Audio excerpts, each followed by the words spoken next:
A movement is growing across the western provinces of Canada, and it is no longer confined to quiet grumbling in oil patch diners or frustrated posts on social media. It is now a formalized, structured, and escalating push for sovereignty that has sent tremors through the halls of power in the nation's capital.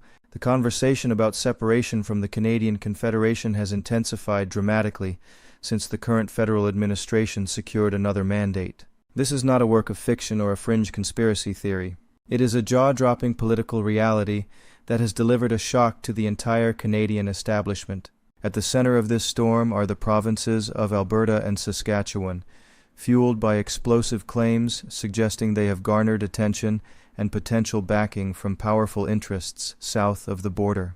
With whispers of new statehood designations entering the lexicon, the conversation has shifted from provincial discontent to a brutally emotional question about the structural integrity of the nation itself. What was once dismissed as random noise is now feeling very real, largely because the dialogue has evolved beyond local grievances to the possibility of international recognition and support should the breakaway become serious. The primary catalyst for this surge in separatist sentiment remains the deep and abiding frustration with federal policies crafted far away in the East, particularly those concerning energy and the environment.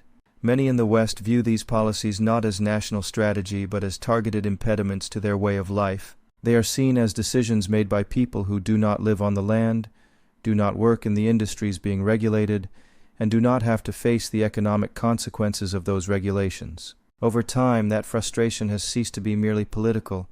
It has become deeply personal. In response to this growing alienation, the threshold for a separation referendum petition has been formally lowered in Alberta, and a similar petition is actively circulating in neighboring Saskatchewan. Once the mechanism for a formal vote enters the public discourse, the entire dynamic changes. It ceases to be abstract anger and becomes a logistical and legal reality. This is no longer just Canadian domestic politics. It has become a geopolitical situation with potential ramifications far beyond provincial borders. When global powers and continental neighbors begin assessing the stability of a G7 nation's internal borders, events can accelerate rapidly and unpredictably. The grassroots momentum is undeniable and quantifiable. An organization known as the Alberta Prosperity Project has been methodically crisscrossing the province, recently holding its 40th town hall event in a major urban center, drawing hundreds of attendees in person and hundreds more via live stream. This is part of a sustained campaign of nearly 4 dozen events over the past 2 months, with a similar number planned for the coming weeks. The enthusiasm in these rooms is palpable and defiant. These are not gatherings of passive observers. They are assemblies of people who view themselves as a distinct breed and culture within the broader Canadian mosaic. The comparison of Alberta to the American state of Texas is frequently invoked, and for good reason. The parallels are striking: massive proven oil reserves, a staggering share of the nation's natural resources, and a population that prizes self-reliance and independence above almost all else. They are not people who take kindly to being directed from a distance of thousands of kilometers. They feel controlled, ignored, and economically exploited. The refrain heard in these halls is simple and direct. The only way to effect meaningful change is to demand independence. The economic argument underpinning this movement is not emotional fluff. It is anchored in hard numbers and immense fiscal weight. Alberta is responsible for a colossal share of the nation's daily oil production, measured not in thousands but in millions of barrels per day. This output is not a luxury, it is the lifeblood of the national economy. Yet, the people residing above those reserves feel they lack full sovereignty over the very resources that fuel the country's wealth. From their perspective, the equation is brutally simple. They generate the prosperity while distant authorities make the decisions. It is an existential question of self-determination. When policies emanate from the capital regarding energy development and environmental oversight, they are perceived in the West as being wholly disconnected from the practical realities on the ground. This is not just about pipelines. It is about the right to build a future without having the path blocked by a government that feels foreign and adversarial. The financial stakes are staggering and lend a sharp edge to the rhetoric. There is a figure that frequently surfaces in these discussions, a number that forces even the most casual observer to pause and consider the gravity of the situation: $20 billion. That is the estimated economic gain that supporters claim Alberta could secure from the operation of just one major pipeline export project if it had full jurisdictional control. $20 billion from a single project. When that figure is multiplied across a horizon of multiple projects and decades of resource development, the question shifts from, why would we leave? To, why are we staying in an arrangement where we give this up? Large infrastructure proposals that have been stalled or cancelled, such as major cross-border pipeline initiatives, have transcended their status as mere construction projects. They have become potent symbols of a perceived blockade. Every delay, every cancellation, reinforces the entrenched belief that the West is being held back deliberately, that its potential for growth is being sacrificed for political optics in other regions. The central thesis of the movement is stark and uncompromising. Canada requires Alberta's economic engine far more than Alberta requires the Canadian framework.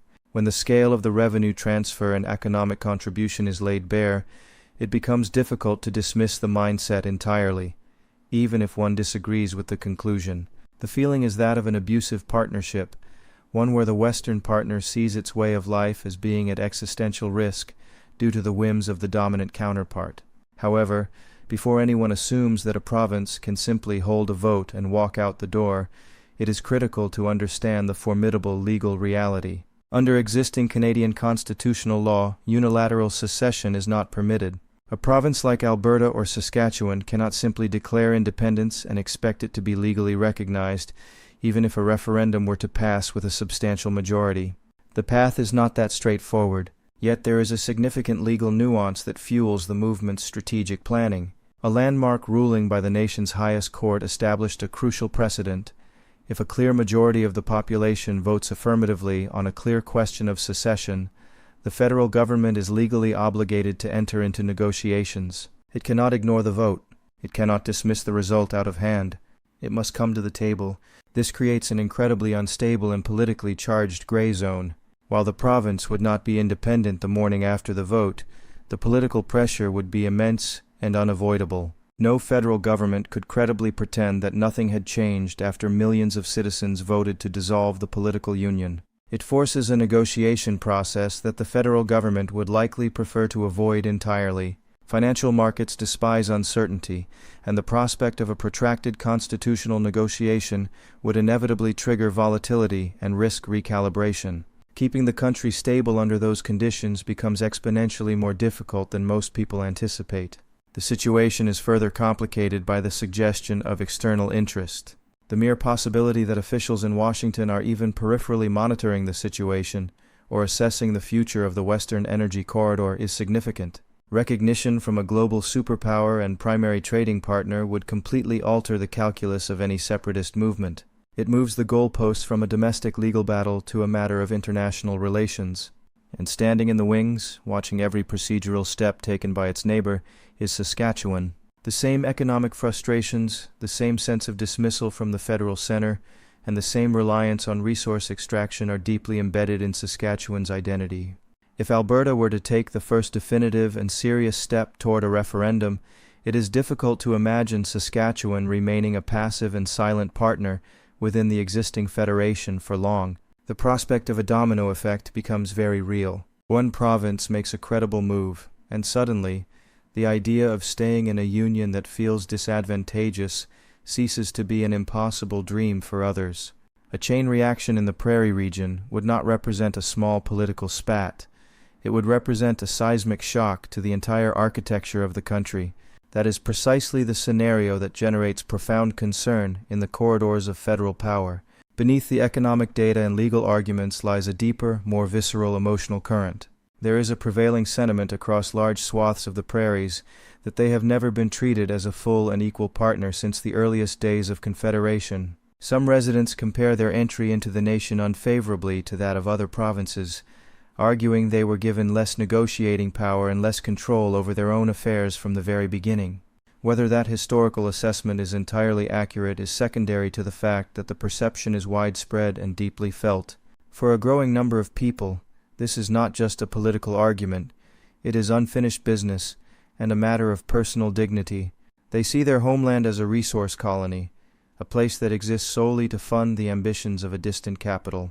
When that kind of belief takes root and spreads through communities, it becomes extraordinarily difficult to reverse. The movement is no longer about protesting a single piece of legislation. It is about reclaiming an identity. The strategic shift on the ground is calculated. Lowering the threshold for a referendum signature drive is not a random act of bureaucracy. It is a deliberate move designed to make the goal of a vote more attainable. Even if a referendum were to garner support in the mid-range percentages rather than a supermajority, it would still create enormous political pressure and force a national conversation that many in power would rather not have. The more the movement is dismissed or attacked in traditional media circles, the louder and more resilient it seems to become. This is no longer background noise. It is a steady, building pressure that is becoming impossible to ignore, and it is forcing a reckoning on the future of the Federation.